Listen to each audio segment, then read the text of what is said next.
అందరికీ నమస్కారం. నేను మీ ఓరుగంటి కృష్ణానంద శర్మ. శ్రీ శుభంకరి ఛానల్ ద్వారా నేను ఈ రోజు నుంచి కూడా మన లక్ష్మీ గణపతి జ్యోతిష్యం క్లాసులనేవి ప్రారంభం చేయబోతున్నాను. జ్యోతిష్యం అంటేనే దాంట్లో మనకి ఖచ్చితంగా కావాల్సింది ఫలితం. గ్రహాలు వాటి దశల్లో ఉన్నప్పుడు అవి ఎటువంటి ఫలితాలు సూచిస్తాయి అనేటువంటి విషయాన్ని మనం తెలుసుకోగలిగితే అప్పుడు ఆ గ్రహాల యొక్క ఫలితం అనేది శుభ ఫలితమా లేదా చెడు ఫలితమా, అవి మన జాతకంలో జీవితంలో ఎటువంటి యోగాన్ని ఇస్తాయి అనేటువంటి విషయాన్ని మనం తెలుసుకోగలుగుతాం. అందుకని జాతకం నేర్చుకుంటే మనం పూర్తిగా అందులో ఎనాలసిస్, ఆ భావాన్ని ఫలితాన్ని మనం తెలుసుకోగలగాలి. ఇటువంటి ఫలితాన్ని తెలుసుకున్నప్పుడే కదా జాతక చక్రం ద్వారా ఆ గ్రహాల యొక్క ఫలితాలు ఏమిటి అనేది మన జీవితంలో మనకి ఎలా ఉపయోగపడతాయి అనేటువంటి విషయం మనకు అవగతం అవుతుంది. అందుకని చెప్పి ఈ రోజు నుంచి కూడా లక్ష్మీ గణపతి జ్యోతిష్యాలయం శ్రీ శుభంకరి ఛానల్ ద్వారా నేను ఈ జ్యోతిష్యం క్లాసులు అనేవి ప్రారంభం చేయబోతున్నాను. తప్పకుండా మీరందరూ కూడా ఈ వీడియోని ఆద్యంతం చూసి ఈ యొక్క గ్రహాలు, వాటి ఫలితాలు, నక్షత్రాలు, వాటి యొక్క యోగములు, గ్రహాలు ఏ ఏ గ్రహములతో కలిసినప్పుడు వాటి యొక్క ఫలితాలు మారతాయి, వాటి యొక్క శుభత్వం, మిత్రత్వం, శత్రుత్వం అనేది ఎలా ఉంటుంది అనేటువంటి భావాన్ని తెలుసుకునేటువంటి అవకాశం మీకు కలుగుతుంది. కాబట్టి స్కిప్ చేయకుండా చూసి అందరూ కూడా మీ సపోర్ట్ని నాకు ఇస్తారని చెప్పి అందరినీ కోరుకుంటున్నాను. ఈరోజు మనం ఫస్ట్ క్లాస్ ప్రారంభం చేస్తున్నాము. ఈ ఫస్ట్ క్లాస్లో ఆదిత్యాది నవగ్రహములు, అలాగే 27 నక్షత్రాలు, అశ్విన్యాది రేవతి వరకు కూడా 27 నక్షత్రములు, అలాగే మేషాది మీనం వరకు కూడా 12 రాశులు, ఆ భావాలను మనం తెలుసుకునేటువంటి ప్రయత్నం చేద్దాం. మరి ఇందాక నేను చెప్పినట్టుగా 9 నవగ్రహాలు, 27 నక్షత్రములు, అలాగే మేషాది 12 రాశులు, ఇవి ముఖ్యంగా తెలుసుకోవాల్సినటువంటి విషయం. బేసిక్ క్లాస్లో మనకి నవగ్రహాలు, వాటి భావాలు, అంటే ఏ గ్రహము ఎటువంటి భావాన్ని కలిగి ఉంటుంది. ఇప్పుడు ఫర్ సపోజ్ ఒక మనిషి ఉన్నాడు, ఆ మనిషి ఎటువంటి భావాన్ని కలిగి ఉంటాడు? శాంత స్వరూపమా, కోప స్వరూపమా? కోప భావాన్ని కలిగి ఉంటాడా, లేదా పరిస్థితిని బట్టి ఎలా ప్రవర్తిస్తాడు? ఇప్పుడు మనిషి తను ఒరిజినల్గా ఉండేటువంటి భావాన్ని గ్రహం యొక్క ఫలితంగా మనం చెప్పాలి. అలాగే ఆ మనిషి వేరే ఇంటికి వెళ్ళినప్పుడు లేదా వేరే వాళ్ళతో చేరినప్పుడు తను ప్రవర్తించేటువంటి విషయాన్ని మనం లగ్నం నుంచి ఆ గ్రహము ఉన్నటువంటి భావంగా భావ ఫలితాన్ని చెప్పాలి. ఇది మీకు బాగా కొంచెం అర్థం చేసుకోవాల్సిన విషయం. గ్రహము ఒక భావాన్ని కలిగి ఉంటుంది. ఫర్ సపోజ్ సూర్యుడు ఉన్నాడు, సూర్యుడు ఎరుపు వర్ణానికి ప్రతీక, ఉద్రేక భావానికి ప్రతీకగా ఉంటాడు. అంటే ఈ సూర్యుడు ఎవరితో కలిసినప్పుడు ఈ భావాన్ని తగ్గించుకోగలుగుతాడు? ఈ సూర్యుడు ఏ గ్రహంతో ఉన్నప్పుడు ఆ భావం అనేది వ్యతిరేకంగా ఉంటుంది? ఈ గ్రహం ఉచ్చలో ఉందా, నీచలో ఉందా? ఉచ్చగ్రహము అంటే అది దాని యొక్క భావాన్ని అధికంగా కలిగి ఉంది అని అర్థం. నీచ భావం అంటే అది పూర్తిగా దాని భావాన్ని కోల్పోయింది అని అర్థం. ఇవన్నీ కూడా మనం నెక్స్ట్ వచ్చేటువంటి క్లాసుల్లో మనం తెలుసుకుంటాం. ముందుగా నేను చెప్పినట్టుగా గ్రహములు, వాటి యొక్క భావాలు మనం తెలుసుకోవాలి. ఇప్పుడు చూడండి, నేను బోర్డులో మీకు చూపిస్తాను. శ్రీ గురుభ్యో నమః.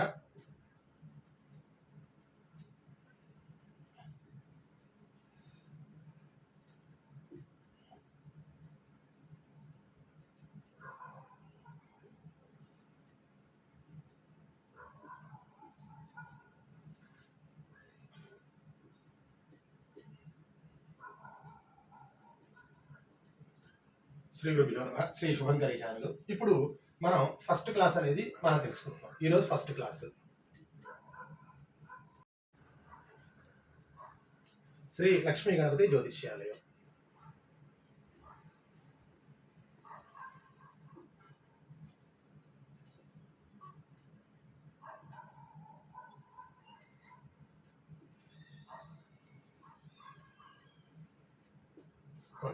ఇప్పుడు ఫస్ట్గా మనం తెలుసుకోవాల్సింది, ఎవరైనా సరే జన్మించిన తర్వాత మనకి పంచాంగంలో స్వస్తి శ్రీ పరాభవన సంవత్సర వైశాఖ శుద్ధ చతుర్దశి తదుపరి పౌర్ణమి, ఫలానా చిత్తా నక్షత్రము, ఈరోజు ఉన్నటువంటి వారం శుక్రవారము, తిథి ఎంతవరకు ఉంది, అలాగే నక్షత్రం ఎంతవరకు ఉంది అనేది పంచాంగంలో, గంటల పంచాంగంలో, అది ఎవరి పంచాంగాన్ని మీరు ప్రామాణికంగా తీసుకున్నా సరే అది ఆ వివరం అనేది మీకు క్లియర్గా కనపడుతుంది. అయితే ఇప్పుడు దీంట్లో మనం దాని అనుగుణంగా ఒక యాప్ ద్వారా ఈ డీటెయిల్స్ అన్ని కూడా మనం యాప్లో ఎంటర్ చేసినప్పుడు ఏమవుతుంది? ఆ యొక్క జాతక చక్రం అనేది వస్తుంది. ఆ జాతక చక్రంలో మనకి జన్మ లగ్నం అని చెప్పేసి ఉండి అక్కడి నుంచి కూడా 12 రాశుల్లో 9 నవగ్రహాలు కూడా మనకు కనపడుతుంది. అయితే ఆ 9 నవగ్రహాలు ఏమిటి? 9 గ్రహాలు కూడా మనం ఇప్పుడు చూద్దాం.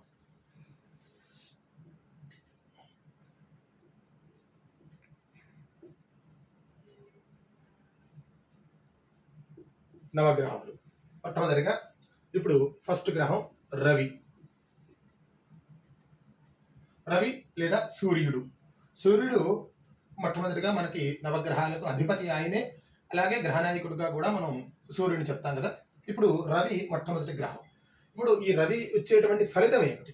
రవి ఇందాక నేను చెప్పినట్టుగా కూడా ఉద్రేక భావాన్ని కలిగి ఉంటాడు. ఈయన ఎరుపు రంగుకు ప్రతీక. ఎరుపు రంగుకు ప్రతీక. ఈ యొక్క రవికి ప్రీతికరమైనటువంటి వారం ఆదివారం. ఇవి మనకి చాలా ఇంపార్టెంట్ అనేటువంటి డీటెయిల్స్. మనం ఎప్పుడైనా సరే జాతక చక్రంలో మనం విశ్లేషణ చెయ్యాలి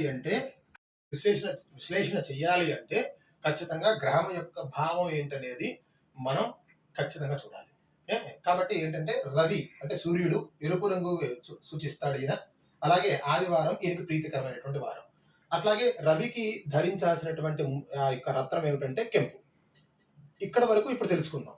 ఎందుకంటే తర్వాత క్లాసుల్లో ఈ రవి ఎన్ని డిగ్రీల యందు ఉంటే ఎటువంటి ఫలితాలు ఇస్తాడు అనేది ముందు రాను రాను మనకు అర్థమవుతుంది. ఖచ్చితంగా బేసిక్ క్లాస్ ఈరోజు జరుగుతుంది కాబట్టి ఈ రవి యొక్క భావం అనేది ఇక్కడ వరకు కూడా మనం ఖచ్చితంగా మెదడులో పెట్టుకోవాలి. అలాగే రెండో గ్రహం చంద్రుడు. చంద్రుడు శ్వేతవర్ణానికి ప్రతీక కాబట్టి ఈయన యొక్క చిహ్నం తెలుపు. ఆయనకి ప్రీతికరమైనటువంటి రంగు తెలుపు. అలాగే ఈయన సోమవారానికి ప్రతీక. ఈ యొక్క భావాలు అనేది మనకి ఖచ్చితంగా తెలియాలి. సోమవారానికి ప్రతీక. అలాగే ఆయనకి ఇష్టమైనటువంటి రత్నము ముత్యము. రెండవ గ్రహం చంద్రుడు. చంద్రుడికి తెలుపు వర్ణం ప్రీతి. అలాగే సోమవారం ఆయనకి ప్రీతికరమైనటువంటి వారము. ముత్యం చంద్రుడికి ప్రీతికరగా ధరించేటువంటి ఆ యొక్క రత్నం. రైట్. మూడవ గ్రహం గురించి చూసుకుందాం. మూడవ గ్రహం కుజుడు. కుజుడికి కూడా కుజుడిని మామూలుగా అంగారకుడు అని కూడా పిలుస్తారు. ఇది మూడవ గ్రహం. కుజుడికి ఎరుపు రంగే ప్రీతి. ఎరుపు రంగు ప్రీతి. అలాగే ఈయనకి ఇష్టమైనటువంటి వారం మంగళవారం. అలాగే ఈయనకి ఇష్టమైనటువంటి రత్నం పగడం. చూడండి, రవికి కుజుడికి ఇద్దరికి కూడా ఎరుపు రంగు ప్రీతి. అలా అని చెప్పేసి ఇద్దరి భావాలు ఒకటి కాదు, ఇది మనం తెలుసుకోవాలి. ఎరుపు రంగు ప్రీతిగా ఉన్నా కూడా రవి యొక్క భావం వేరు, కుజుడు యొక్క భావం వేరు. ఈ భావాన్ని మనం తర్వాత తెలుసుకుందాం నెక్స్ట్ క్లాసుల్లో. కానీ మనం ముఖ్యంగా గుర్తుకుంచవలసింది ఏమిటంటే రవి ఎరుపు రంగుని సూచిస్తాడు. అలాగే కుజుడు కూడా రవి ఎరుపు రంగునే సూచిస్తున్నాడు. అలాగే కుజుడు కూడా ఎరుపు రంగునే సూచిస్తున్నాడు. అంటే ఇద్దరి ఫలితాలు మళ్ళీ వేరు వేరు. ఈ భావం ఎలా వస్తుంది అనేది మనం నెక్స్ట్ క్లాస్లో తెలుసుకుందాం. రవి యొక్క భావం వేరుగా ఉంటుంది, కుజుడు యొక్క భావం అనేది వేరుగా ఉంటుంది. ఇప్పుడు మూడవ గ్రహం కుజుడు లేదా అంగారకుడు. ఈయన భౌముడు, ఏదిలాగానే పిలుచుకోవచ్చు. ఈయన ఎరుపు రంగు సూచిస్తాడు. మంగళవారం ఈయనకి ప్రీతికరమైనటువంటి వారం. ఈయనకి ప్రీతిగా ధరించేటువంటి రత్నం పగడం. ఇంతవరకు. తర్వాత నాలుగవ గ్రహం నేను జ్యోతిష్యం ప్రకారం చెప్తున్నాను. నవగ్రహాలను కూడా జ్యోతిష్యం ప్రకారమే తీసుకొస్తాను. అలా అయితే మీ మైండ్లో ఉండిపోతుంది. ఎందుకంటే నేను చెప్పేటువంటి ఈ విధానం మీకు మహర్దశలు వేసుకునేప్పుడు కూడా ఉపయోగపడుతుంది. కుజుడు తర్వాత మీరు ఒకవేళ రేపు జాతక చక్రం విశ్లేషణ చేస్తే వేయాల్సిన మహర్దశ కుజుడు తర్వాత రాహు వస్తాడు. కాబట్టి రాహు యొక్క భావాన్ని నేను చెప్తాను. కుజుడు తర్వాత రాహు చెప్తున్నాను. రాహు ధూమ్రవర్ణము అంటారు. ధూమ్రవర్ణము అంటే పొగ ఎలా అయితే ఉంటుందో అటువంటి రంగుని ప్రీతిగా కలిగిన వాడు యాష్ కలర్ అని మనం ఇంగ్లీష్లో చెప్పుకోవచ్చు. ధూమ్రవర్ణము పొగ అంటే ధూమ్రము.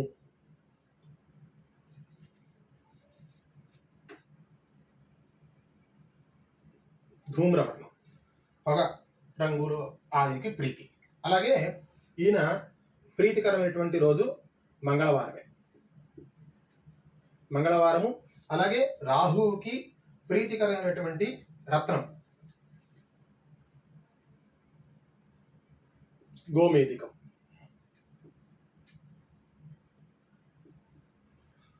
రెండు గ్రహాలు వచ్చేసాయి చూడండి మంగళవారంలోకి. ఒకటి కుజుడు, ఆయన ప్రీతికర రోజు మనం మంగళవారం అని చెప్పుకున్నాం. అలాగే రాహు కూడా ప్రీతికరమైనటువంటి రోజు మంగళవారమే. అందుకని అది ఎందుకనేది తర్వాత చెప్తాను. దీని వివరం కూడా మీకు తర్వాత క్లాసులో చెప్పేస్తాను. ఇప్పుడే అని చెప్తే మీకు ఇలా అది కన్ఫ్యూజన్గా ఉంటుంది. రాహుకి ధూమ్రవర్ణం అంటే పొగ, ప్రీతికరమైనటువంటి పొగ ఆకారం, ధూళి రంగు అని అనుకోండి, లేకపోతే ధూళి రంగు ఆయన ప్రీతికరమైనటువంటి రంగు. ఈయనకి ప్రీతికరమైనటువంటి రోజు మంగళవారం. అలాగే ఆయనకు ప్రీతికరమైనటువంటి రత్నం గోమేధికం. ఇది రాహు యొక్క విశ్లేషణ. మళ్ళీ చెప్తున్నాను, రవిచంద్ర కుజులు మీకు మహర్దశలు వేసుకునేందుకు కూడా ఉపయోగపడుతుందని గ్రహాలను ఈ విధంగానే మీకు వేసి చూపిస్తున్నాను.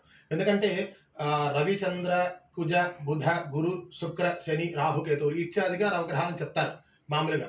కానీ మనకి మహర్దశలు వేసుకునేప్పుడు అట్లా రాదు. రవి చంద్ర కుజుడు, తర్వాత రాహు వేసి తర్వాత గురుడు వేస్తాం. అందుకని చెప్పేసి అక్కడ మళ్ళీ మనం కన్ఫ్యూజ్ కాకూడదు. అందుకని చెప్పేసి మీకు రాహుని ఇక్కడ మీకు ఇవ్వడం జరిగింది.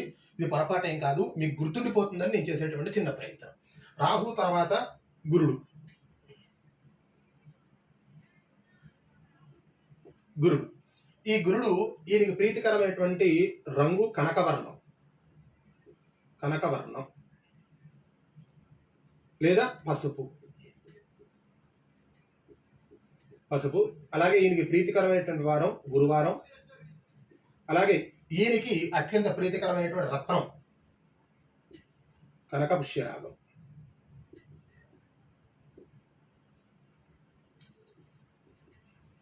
రాహు తర్వాత వచ్చేటువంటి గ్రహం ఈయన 5వ గ్రహం గురుడు.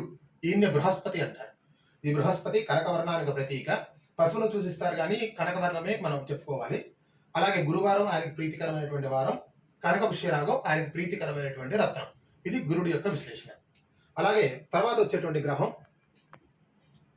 గురుడు మహర్దశలు అయిపోతున్నాయి. తర్వాత చూడండి, తర్వాత శని మహర్దశ స్టార్ట్ అవుతుంది. అందుకని నేను వరుసగా అదే ఆర్డర్లో రాస్తున్నాను, మీకు గుర్తుండిపోతుంది మైండ్లో.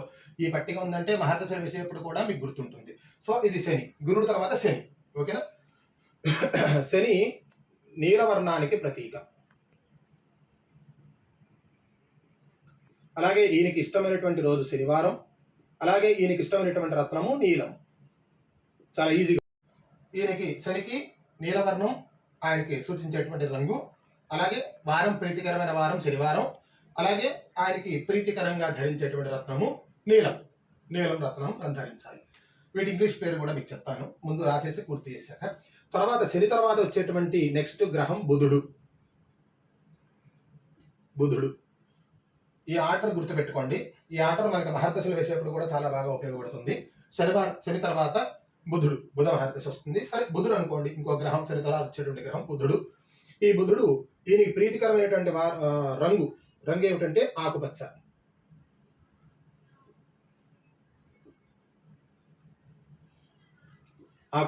అలాగే బుధవారం ఈయనకి ప్రీతికర వారం. అలాగే ఈయనకి ఇష్టమైనటువంటి రత్నం కూడా పచ్చ. బుధుడికి ఆకుపచ్చ రంగు ప్రీతి. ఆయనకి ఇష్టమైనటువంటి వారం బుధవారం. ఆయనకి ఇష్టంగా ధరించేటువంటి రత్నం, ఆయన మనకి మహర్దశల్లో కానీ యోగాల్లో కానీ ఎప్పుడైనా బుధుడు ఉన్నాడంటే పచ్చ పెట్టుకుంటే మేలు కలుగుతుంది అని చెప్పేసి మనం క్లియర్గా తెలుసుకోవచ్చు. అది పచ్చ. ఇది బుధుడి యొక్క విశేషం. తర్వాత నెక్స్ట్ వచ్చేటువంటి గ్రహం కేతువు. ఈయనకి ప్రీతికరమైనటువంటి రంగు. ఈయనకి అన్నీ కూడా కేతువు అంటే మనకి ఎలా వస్తుందంటే మిశ్రితమైనటువంటి వర్ణంగా చెప్పబడింది. అంటే అన్ని రంగులు కూడా ఆయనలో కలుస్తాయి కాబట్టి చిత్రవర్ణం అని మనం గుర్తుపెట్టుకుంటే సరిపోతుంది.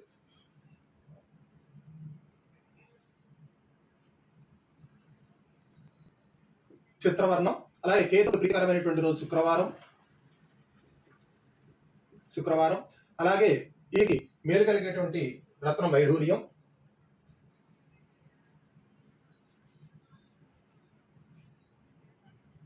చూడండి, కేతువుకి చిత్రవర్ణం అంటే మిక్సింగ్, ఆల్ కలర్స్ మిక్సింగ్ అనమాట చిత్రవర్ణం. అలాగే అయితే కేతువుకి చిత్రవర్ణము మిక్స్డ్ కలర్స్ అని చెప్పాను. అలాగే ఈ శుక్రవారం ఎందుకనేది దీంట్లో కూడా చాలా మందికి కేతువుకి ఆ శనివారం కూడా సూచిస్తారు. అదేంటనేది మళ్ళీ తర్వాత చెప్తాను నేను. ఇదైతే ముందు గుర్తుపెట్టుకోండి, శుక్రవారము. అట్లాగే వైఢూర్యం ఆయనకి ప్రీతికరమైనటువంటి రత్నం. తర్వాత 8 గ్రహాలు అయ్యాయి. లాస్ట్ 9వ గ్రహంలోకి మనం వెళ్తున్నాము. 9వ గ్రహము శుక్రుడు. మీరు ముఖ్యంగా జ్యోతిష్యాన్ని క్లుప్తంగా నేర్చుకునేటువంటి వాళ్ళు ఈ ఆర్డర్ని మాత్రం చాలా జాగ్రత్తగా గుర్తుపెట్టుకోవాలి. ఎందుకంటే ఇప్పుడు రవి చంద్రుడు కుజుడు బుధుడు గురుడు శుక్రుడు శని రాహు కేతు అని వరుసగా చెప్పేయచ్చు నేను. అవి వరుసగా ఉంటాయి. కానీ మహర్దశలు వేసేటప్పుడు మాత్రం ఆ ఆర్డర్లో ఉండదు.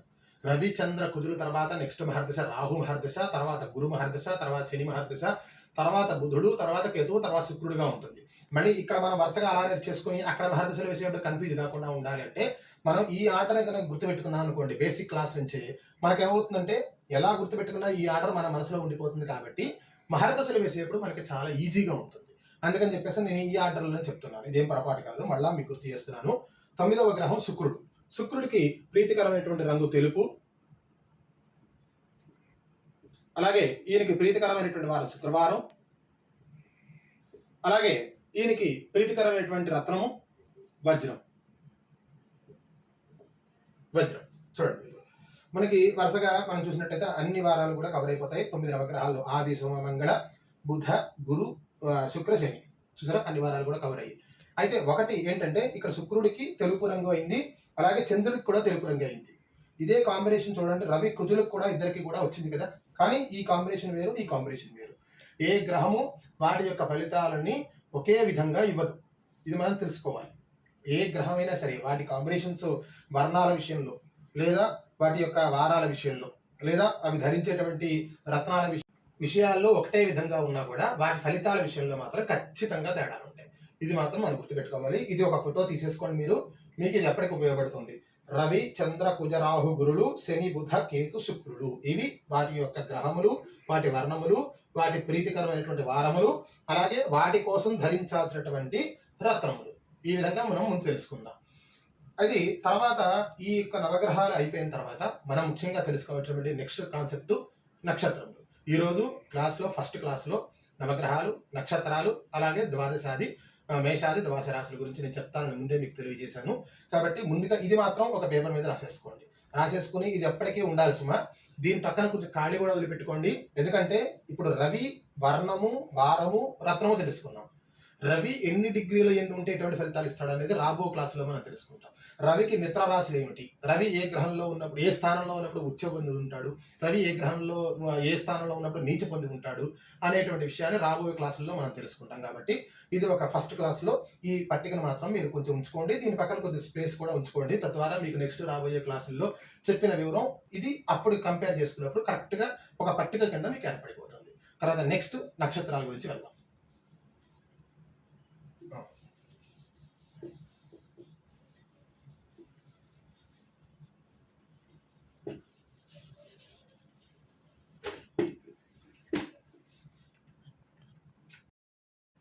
ఇప్పుడు మనం ఇందాక నవగ్రహాలు అయిపోయాయి, నక్షత్రాల గురించి తెలుసుకుంటున్నాము.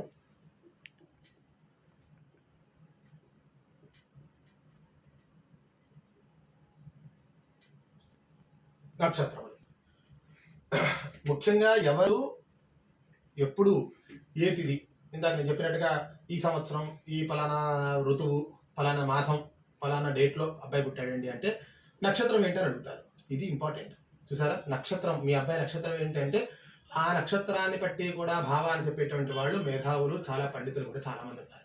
అందుకని నక్షత్రం చాలా ఇంపార్టెంట్. ఇప్పుడు నా నక్షత్రాన్ని బట్టే ఒక మామూలుగా అన్నప్రాసనకి కానీ, లేదా నామకరణానికి కానీ, పిల్లవాడు పుట్టినప్పటి నుంచి, శిశువు పుట్టినప్పటి నుంచి కూడా నామకరణము, అన్నప్రాసన, అక్షరాభ్యాసము, తర్వాత వివాహము, తర్వాత ఏ కార్యక్రమం శుభ కార్యక్రమం చేయాలన్నా కూడా ఈ నక్షత్రమే ప్రతిపాదం. కాబట్టి ఈ నక్షత్రాలు 27 కూడా కంఠస్థం అందరికీ వచ్చి ఉండాలి. నక్షత్రాలు 27 వస్తే ఏమవుతుందంటే మనకి ఆ నక్షత్రాల యొక్క భావాలను తర్వాత మనం తెలుసుకుంటాం కాబట్టి మనం వెతుక్కోవాల్సిన అవసరం ఉండదు. కాబట్టి ఫస్ట్ 27 నక్షత్రాలు ఏమిటి అనేది మనం తెలుసుకుందాం. మీకు సాధారణంగా 27 నక్షత్రాల గురించి తెలిసే ఉంటుంది అందరికీ కూడా, కానీ క్లాసులో భాగంగా నేను ఖచ్చితంగా తెలియజేస్తాను. ఎందుకంటే మన క్లాసులో నేనేమనుకుంటున్నాను అంటే భావాలు ఖచ్చితంగా, నక్షత్రాలు ఖచ్చితంగా అందరికీ కూడా కంఠస్థంగా వచ్చి ఉండాలి. అప్పుడే ఏమవుతుందంటే అనాలిసిస్ చేసేటప్పుడు తడుపుకోవాల్సినటువంటి అవసరం ఉండదు. గబుక్కుని మనం ఓహో ఈ నక్షత్రం ఈ భావాన్ని కలిగి ఉంటుంది. చూడండి, ఎప్పుడైనా కంపారిజన్ ఎలా ఉంటుందంటే, నేను మళ్ళీ ఎందుకు చెప్తున్నాను, నక్షత్రాలు కనుక మనం తెలుసుకోలేదు అనుకోండి, ఇది మనకి అబ్బో 27 నక్షత్రాలు గుర్తుపెట్టుకోవాలా అని అనుకున్నాం అనుకోండి, ప్రతి 3 నక్షత్రాలకి మళ్ళీ యాజ్ ఇట్ ఈస్గా గ్రహం అధిపతిగా వచ్చేస్తుంది. ఇందాక మనం 9 గ్రహాలు రాసుకున్నాం కదా. ఇప్పుడు రవి ఉంది, రవి నక్షత్రాల అధిపతి కృత్తిక, ఉత్తర, ఉత్తరాషాఢ. చంద్రుడు శ్రవణం, హస్త, శ్రవణం, రోహిణి, హస్త, శ్రవణ నక్షత్రాలకు చంద్రుడు అధిపతి. మళ్ళీ చూడండి, నక్షత్రాలు 27కి కూడా 3 నక్షత్రాలు. అయితే ఈ 27 నక్షత్రాలకి మళ్ళీ 9 గ్రహాలే అధిపతులుగా ఉంటాయి. రవికి కృత్తిక, ఉత్తర, ఉత్తరాషాఢ ఈ 3 నక్షత్రాలకు అధిపతి రవి. అలాగే చంద్రుడు రోహిణి, హస్త, శ్రవణ నక్షత్రాలకి. అలాగే తర్వాత చూడండి కుజుడు ధనిష్ట, చిత్త, చిత్త నక్షత్రం, మృగశిర నక్షత్రాలు కుజుడు అధిపతి. ఇలా కూడా మళ్ళీ అవతల 27 నక్షత్రాలు 3 నక్షత్రాలు కలిసి ఒక జాయింట్ గా గ్రహాలు, దానికి నక్షత్రాలు మళ్ళీ గ్రహమే ఆధిపత్యంగా వస్తుంది. కాబట్టి ఏంటంటే మళ్ళీ మన నక్షత్రాలు ఖచ్చితంగా మనం గుర్తుపెట్టుకోవాలి. 20 నక్షత్రాలు ఒక 4 సార్లు మీరు చేసుకున్నారంటే మీకు మామూలుగా ఆ నక్షత్రాలన్నీ కూడా గుర్తుండిపోతాయి. సరే, నక్షత్రాలు మనం తెలుసుకునేటువంటి ప్రయత్నం చేద్దాం. ఫస్ట్ అశ్విని, భరణి, కృతిక, రోహిణి,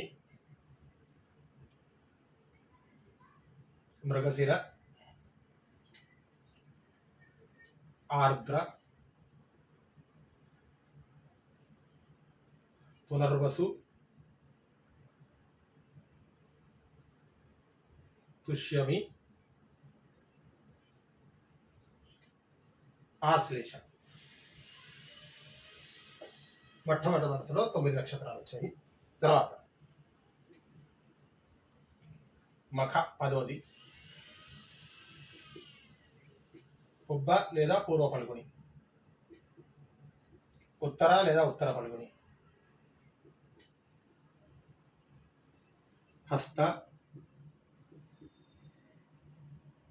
చిత్త, స్వాతి, విశాఖ, అనురాధ, జ్యేష్ఠ. రెండవ వరుసలో 9 నక్షత్రాలు, ఇక్కడికి 18 నక్షత్రాలు అయ్యాయి. మూల, పూర్వాషాఢ,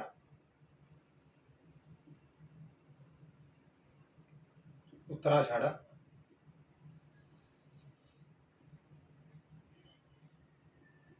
శ్రవణం, ధనిష్ట, శతభిషం,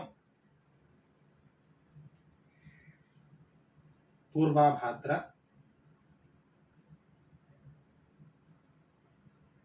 ఉత్తరాభాద్ర,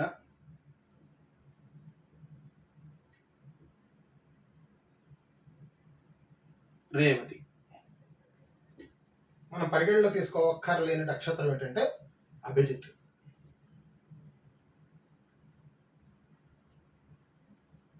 ఈ నక్షత్రం మన పరిగణలో తీసుకోక్కర్లేదు జ్యోతిష్యపరంగా, మీకు అందులో ఎటువంటి సందేహం లేదు.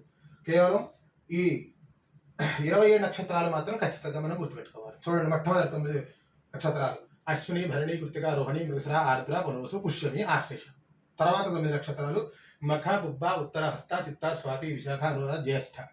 అలాగే తర్వాత 9 నక్షత్రాలు మూల, పూర్వషాఢ, ఉత్తరాషాఢ, శ్రవణం, ధనిష్ట, శతభిషం, పూర్వభాద్ర, ఉత్తరాభాద్ర, రేవతి. చూడండి, ఇవి మాత్రం కొంచెం మీరు ఫోటో స్టార్ట్ తీసుకోండి, లేదా పేపర్ మీద ఖచ్చితంగా రాసుకోండి. ఇందాక 9 నవగ్రహాలు, ఇప్పుడు ఈ 27 నక్షత్రాలు కూడా మనకి కంఠస్థం వచ్చి ఉండాలి. జ్యోతిష్యం అంటే మనం ఫలితాన్ని నిర్దేశించి చెప్పేటప్పుడు ఖచ్చితంగా దాంట్లో తప్పులు పోకుండా ఉండాలి అంటే ప్రతి చిన్న పాయింట్ కూడా మనకి చాలా ముఖ్యమండి. ఇది చాలా విశేషంగా మనం తెలుసుకోవాలి. అంటే 27 నక్షత్రాలు కూడా మనకి ముందే కంఠస్థం వచ్చి ఉంటాయి. 9 గ్రహాలు, వాటి యొక్క భావాలు, అలాగే నక్షత్రాలు, వీటి యొక్క భావాలు ఏంటనేది చాలా ఇంపార్టెంట్. అది మీకు నెక్స్ట్ క్లాసుల్లో కూడా మీకు వచ్చేస్తాయి. నక్షత్రాలు వచ్చాయంటే వాటి భావాలు అంతసేపు చెప్పేస్తారు, టకటకా చెప్పేసేసుకోవచ్చు, అది పెద్ద సమస్య కాదు. కానీ నక్షత్రాలు మాత్రం మనం తెలుసుకోవాలి. అభిజిత్ ఎందుకు వద్దంటున్నారండి అంటే అభిజిత్కి ఎటువంటి మనం జ్యోతిష్యంలో మనకి ఎక్కడా కూడా మనకు కనబడదు. అభిజిత్ నక్షత్రంలో పుట్టారని చెప్పి ఎవరు చెప్పరు. అలాగే అభిజిత్ నక్షత్రానికి సంబంధించింది మనం పట్టికలో కూడా ఏ గ్రహము అధిపతి కాదు. కాబట్టి మనం ఈ అభిజిత్ నక్షత్రాన్ని మనం ఇక్కడ మనం తీసుకోవట్లేదు. సో 27 నక్షత్రాలు మనం చేసుకోవాలి. ఈ 27 నక్షత్రాలు కూడా ఇంపార్టెంట్ గా మనం తీసుకోవాలి. ఇప్పుడు ధనిష్ట, శతభిషం, పూర్వాభాద్ర,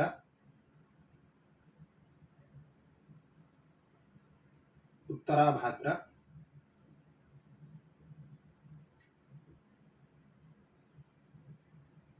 రేవతి. మనం పరిగణలో తీసుకోవక్కర్లేని నక్షత్రం ఏంటంటే అభిజిత్.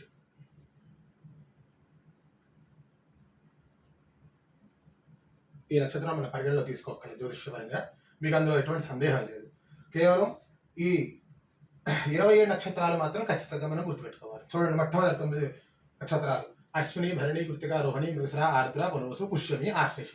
తర్వాత 9 నక్షత్రాలు మఖ, పుబ్బ, ఉత్తర, హస్త, చిత్త, స్వాతి, విశాఖ, అనురాధ, జ్యేష్ఠ. అలాగే తర్వాత 9 నక్షత్రాలు మూల, పూర్వషాఢ, ఉత్తరాషాఢ, శ్రవణం, ధనిష్ట, శతభిషం, పూర్వభాద్ర, ఉత్తరాభాద్ర, రేవతి. చూడండి, ఇవి మాత్రం కొంచెం మీరు ఫోటో స్టార్ట్ తీసుకోండి, లేదా పేపర్ మీద ఖచ్చితంగా రాసుకోండి. ఇందాక 9 నవగ్రహాలు, ఇప్పుడు ఈ 27 నక్షత్రాలు కూడా మనకి కంఠస్థం వచ్చి ఉండాలి. జ్యోతిష్యం అంటే మనం ఫలితాన్ని నిర్దేశించి చెప్పేటప్పుడు ఖచ్చితంగా దాంట్లో తప్పులు పోకుండా ఉండాలి అంటే ప్రతి చిన్న పాయింట్ కూడా మనకి చాలా ముఖ్యమండి. ఇది చాలా విశేషంగా మనం తెలుసుకోవాలి. అంటే 27 నక్షత్రాలు కూడా మనకి ముందే కంఠస్థం వచ్చి ఉంటాయి. 9 గ్రహాలు, వాటి యొక్క భావాలు, అలాగే నక్షత్రాలు, వీటి యొక్క భావాలు ఏంటనేది చాలా ఇంపార్టెంట్. అది మీకు నెక్స్ట్ క్లాసుల్లో కూడా మీకు వచ్చేస్తాయి. నక్షత్రాలు వచ్చాయంటే వాటి భావాలు అంతసేపు చెప్పేస్తారు, టకటకా చెప్పేసేసుకోవచ్చు, అది పెద్ద సమస్య కాదు. కానీ నక్షత్రాలు మాత్రం మనం తెలుసుకోవాలి. అభిజిత్ ఎందుకు వద్దంటున్నారండి అంటే అభిజిత్కి ఎటువంటి మనం జ్యోతిష్యంలో మనకి ఎక్కడా కూడా మనకు కనబడదు. అభిజిత్ నక్షత్రంలో పుట్టారని చెప్పి ఎవరు చెప్పరు. అలాగే అభిజిత్ నక్షత్రానికి సంబంధించింది మనం పట్టికలో కూడా ఏ గ్రహము అధిపతి కాదు, కాబట్టి మనం ఈ అభిజిత్ నక్షత్రాన్ని మనం ఇక్కడ మనం తీసుకోవట్లేదు. సో 27 నక్షత్రాలు మనం చేసుకోవాలి. ఈ 27 నక్షత్రాలు కూడా ఇంపార్టెంట్గా మనం తీసుకోవాలి. ఇప్పుడు ఇది 27 నక్షత్రాలు. ఈ 27 నక్షత్రాల తర్వాత నెక్స్ట్ మనం మేషాది ద్వాదశ రాశులు వేసుకోవాలి. ఇప్పుడు మనం మేషాది ద్వాదశ రాశులు తెలుసుకుందాం. మేషాది ద్వాదశ రాశులు సింపుల్గా చెప్పాలంటే 12 రాశులు అండి. 12 రాశులు కూడా మేషం నుంచి మనం మీనం వరకు కూడా ఉంటాయి. అందరికీ తెలుసు, మామూలుగా బేసిక్ క్లాస్ కాబట్టి ఇవి ఖచ్చితంగా మనం తెలుసుకోవాలి కాబట్టి నేను మీకు చెప్తున్నాను. మేషాది ద్వాదశ రాశులు చూడండి. ఫస్ట్ మేషరాశి. మేషం, వృషభం,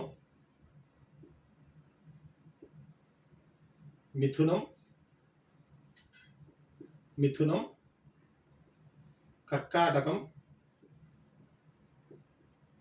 కర్కాటకం, సింహం, కన్య, తుల, వృశ్చికం,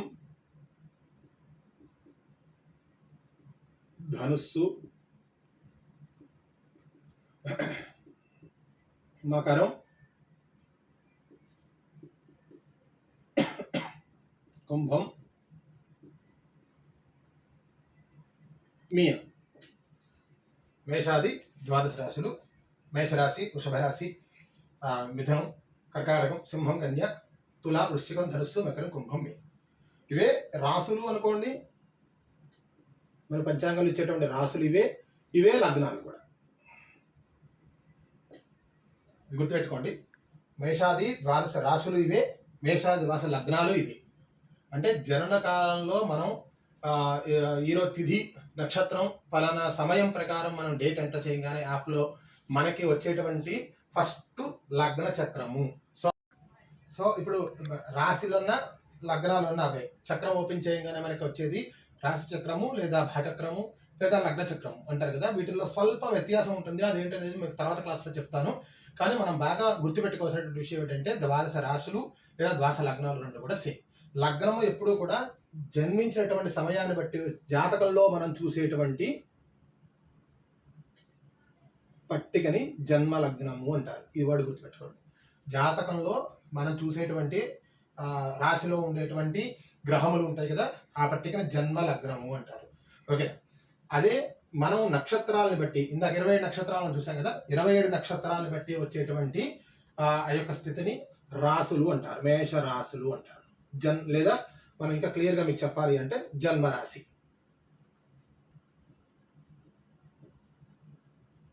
శిశువు జన్మించిన తర్వాత ప్రధానంగా ఉండేటువంటి స్థితి ఏమిటంటే జన్మ నక్షత్రం. 27 నక్షత్రాల్లో ఒక నక్షత్రం అయి ఉంటుంది.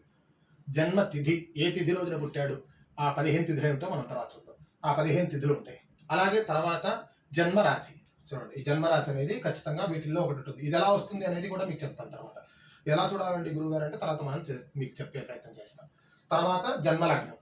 మనకి జాతకానికి అతి ముఖ్యంగా కావాల్సినటువంటి హృదయమైనటువంటి స్థానం ఏంటంటే ఇదే జన్మలగ్నం. జన్మలగ్నం చాలా ఇంపార్టెంట్. దీని నుంచి కూడా అన్ని విశ్లేషణలు కూడా మనకు వచ్చేస్తాయి. కాబట్టి ఏంటంటే ఈ జన్మలగ్నం అనేది మనం గుర్తుపెట్టుకోవాలి. ద్వాదశ లగ్నాలు ఇవే చెప్తున్నాను మళ్ళీ మీకు అందరికీ కూడా. ఇవే రాసులు, ఇవే లగ్నాలు. ఈ 12 లగ్నాలు కూడా ఇప్పటివరకు చెప్పినటువంటి మూడింటి చాలా ఇంపార్టెంట్. నవగ్రహాలు, అలాగే నక్షత్రాలు, ఇప్పుడు ఈ 12 కూడా ఆ యొక్క రాశి స్థానాలు. లేదా లగ్న స్థానాలు. ఇవి చాలా ఇంపార్టెంట్.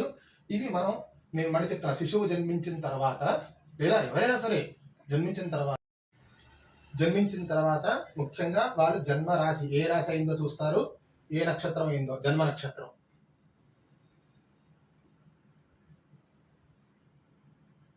జన్మ నక్షత్రం ఏంటో ఇందాక 20 నక్షత్రాలు చెప్పాను కదా, వాటి ద్వారా చూస్తారు.